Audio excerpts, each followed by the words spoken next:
It's a pleasure to speak in this debate and to follow my colleague. The overseas aid budget is a very, very important issue, and therefore this debate is incredibly welcome to let Parliament have its say, not government, but to let this House have its say about the importance of this issue. Unfortunately, the government's stance has managed, quite frankly, to offend every single church group and charity group that I know in my constituency. They are appalled by the fact that the government has sought to undermine the aid budget in this way and to break a promise, a solemn promise that it made with the electorate, and in fact a promise that it appears to have made on behalf of the whole House, not just its own party.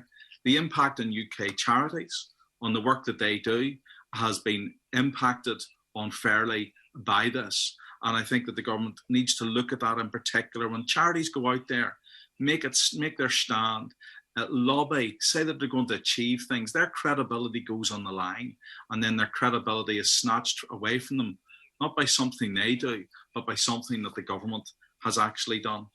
I'm sure the government didn't think tonight that they would be able to unite the Labour Party, members of its own party, the SNP, the DUP, Liberal Democrats. They didn't think that they'd be able to unite those parties, but they've succeeded in that tonight, in ensuring that the opposition to what they're planning on the aid budget has to be voiced. But I think that the government, Her Majesty's government, is breaking this promise, not just on behalf of itself, but on behalf of everyone in the UK. People voted in the last election with an expectation that this would be done. All the parties were committed to this. It became the law. And now that promise is going to be breached by the government. And in doing that, they damage the reputation of this mother of parliaments. They damage the reputation of all parties in here. And I think that it's a solemn breach that they have done, and they must mend it. This overseas aid budget is, of course, our soft diplomacy around the world.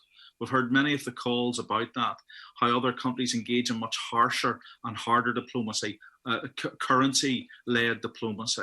This is a soft diplomacy that shows that we care, that we're a passionate people, and removing it and reducing it says more about who we are as a nation than it does about anyone else. And I would implore the government to reconsider this matter and to reconsider it urgently. The government has set out all the excuses of the day, quite frankly, from that front bench, but none of those excuses add up economically, add up morally, or add up politically. And I would therefore say that the government really needs to revisit this and revisit it fast, because if they try to repair the damage, it will just cost them more money. So just reverse the decision, just put it right, just fix it, because this is something that we as a nation can afford and we want to pay for. And this is taxpayers' money, and the taxpayers say that they want this to be done. And I hope that we recognise that the UK economy is in such a better place than we thought it was going to be, that it will be able to afford this. So let's keep our word as a parliament.